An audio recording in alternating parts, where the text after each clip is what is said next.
Hello friends, welcome to the online mama blog. मैं हूँ विनीता और आपका मेरे ब्लॉग में स्वागत है।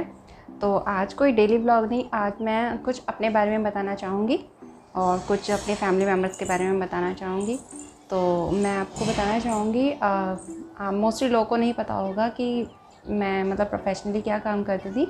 तो मैं आपको बताना चाहूँगी, I have a diploma in pharmaceutical sales management and BSc zoology honours और आई एम अ फार्मासिस्ट। तो मैं पहले हॉस्पिटल में जॉब किया करती थी। मैंने काफ़ी जगह जॉब की है, कई हॉस्पिटल्स में जॉब की है।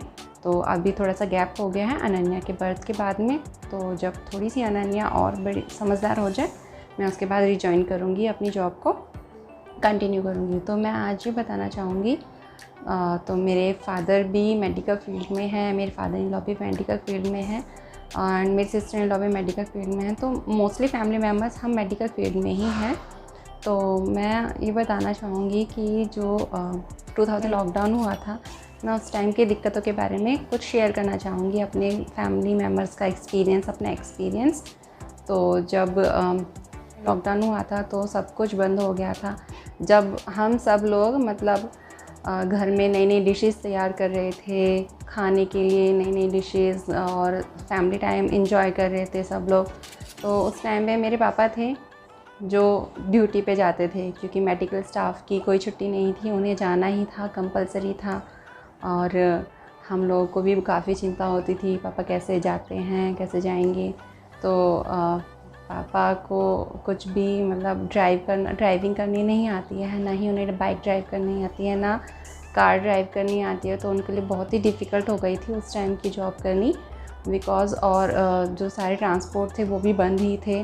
क्योंकि किसी के भी घर से, मैं तो ये नहीं कहना चाहूँगी कि मतलब किसी के भी घर से शायद बस नहीं जाती होगी, बस स्टॉप नहीं होगा, सभी को अपने ऑटो वगैरह से किसी से जाना होता है बस स्टैंड तक। तो उस टाइम पे ऑटो भी बंद कर दिए थे और वो पैदल जाते थे बस स्टैंड तक। वहाँ पे भी बस बहुत ही मुश्किल से मिलती थी, बिकॉज़ 20% शायद ट्रांसपोर्ट कर दिया था, क्वांटिटी कम कर दी थी कि इतनी ही बसेस जाएंगी। तो उन्हें बहुत ही दिक्कत होती थी, पैदल जाते थे और वापस आते टाइम भी बस स्टैंड पे 1-2 घंटे तक खड़े रहते थे। बस नहीं आती थी बिकॉज़ क्वांटिटी कम हो गई थी बस की, इसलिए इस वजह से। और गर्मी का टाइम था उस टाइम में, अप्रैल मई जून इस टाइम पे लॉकडाउन लगा था, मार्च में लगा था, 22 मार्च से लगा था। तो गर्मी हो गई थी उसके बाद में और बहुत ही मुश्किल से घर आते थे, वापसी आते टाइम भी। और पुलिस खड़ी रहती थी, मतलब तो वो मतलब मेरे भाई वगैरह को भी नहीं बुला पाते थे फ़ोन करके कि उन्हें बाइक से लेने आ जाएं, बिकॉज़ पुलिस अलाउड नहीं करती थी कि अगर कोई जेन्युइन रीज़न है कि आप लेने जा रहे हो तो उन्हें अलाउड नहीं करती थी। तो पापा वहाँ से भी पैदल आते थे घर तक और बड़ी ही मतलब बहुत ही क्रूशियल टाइम था वो। हमें भी काफ़ी चिंता होती थी पापा की कि मतलब कैसे वहाँ पे इतने वायरस में जॉब कर रहे हैं, पापा कैसे जा रहे हैं। और अभी तो फिर भी थोड़ा सा नॉर्मल हो गया है लोगों के माइंड में। उस टाइम में तो बहुत ही ज़्यादा डर था कि आखिर क्या चीज़ है ये, क्या वायरस है, बहुत ही डर था। तो जब पापा घर पे आते थे तो अपनी सारी चीज़ें सैनिटाइज़ करते थे, अपने शूज़, बेल्ट, फ़ोन, अपने कपड़े वगैरह हर चीज़ धूप में रख देते थे और सैनिटाइज़ करते थे, गर्म पानी पीते थे। तो और फिर हमें बहुत ही चिंता होती थी कि पापा वहाँ पे डबल मास्क लगा के कैसे जॉब कर रहे हैं। तो और जो फर्स्ट कोविड वैक्सीनेशन सेंटर बना था वो भी वहीं पे बना था। तो और वहाँ पे पहले लोगों में डर था कि वैक्सीन लगेगी तो मतलब क्या इफ़ेक्ट होगा उसका, हम नहीं लगवाना चाहेंगे। बट मेडिकल स्टाफ को तो कंपलसरी था और जो स्टाफ वहाँ पे वर्क करता है उसके लिए तो बहुत ही कंपलसरी था। तो ये भी डर था कि पापा लगवाएंगे तो कहीं उसके कोई साइड इफ़ेक्ट ना हो, क्या हो। बट पापा ने लगवाना कंपलसरी था मेडिकल स्टाफ के लिए। बट अभी तो नॉर्मल हो गया है सबके लिए वैक्सीन लगवाना, और अब तो सभी को लगवानी ही चाहिए, कोई साइड इफ़ेक्ट नहीं है उसके। तो मैं यही कहना चाहूँगी। और मेरी सिस्टर इन लॉ भी मैंने ससुराल में देखा, सिस्टर इन लॉ को भी कहीं मेरे हस्बैंड छोड़ने जाते थे, कहीं फादर इन लॉ छोड़ने जाते थे, लेने आते थे। और मेरे फ़ादर की मुझे इसलिए पता है क्योंकि उस टाइम पे मैं मायके में ही थी, लॉकडाउन के टाइम में मैं मायके में ही थी। और फिर तो अपना लाइसेंस दिखाने के बाद मैं अपने ससुराल आई थी, क्योंकि वैसे तो अलाउड नहीं कर रहे थे, सिर्फ मेडिकल स्टाफ को ही अलाउड कर रहे थे। और मैं इतने टाइम तक मायके में भी नहीं रह सकती थी, क्योंकि काफ़ी लंबा लॉकडाउन लग गया था।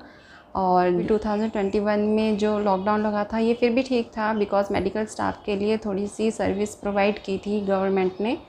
बसेस थोड़ी सी क्वांटिटी ज़्यादा चली थी, ऑटो वगैरह को भी अलाउड कर दिया था।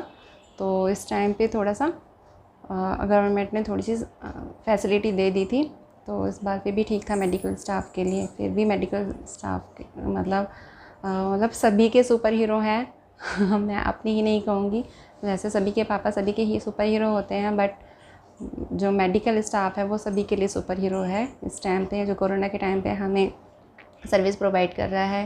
बिकॉज़ सभी उनकी भी फैमिली है, हम लोगों को भी काफ़ी चिंता होती थी, उनकी भी फैमिली है, उन्हें भी चिंता होती है अपनी फैमिली की। और जो फैमिली है वो मेडिकल स्टाफ की, उनकी चिंता रहती है, बहुत ही टेंशन रहती है।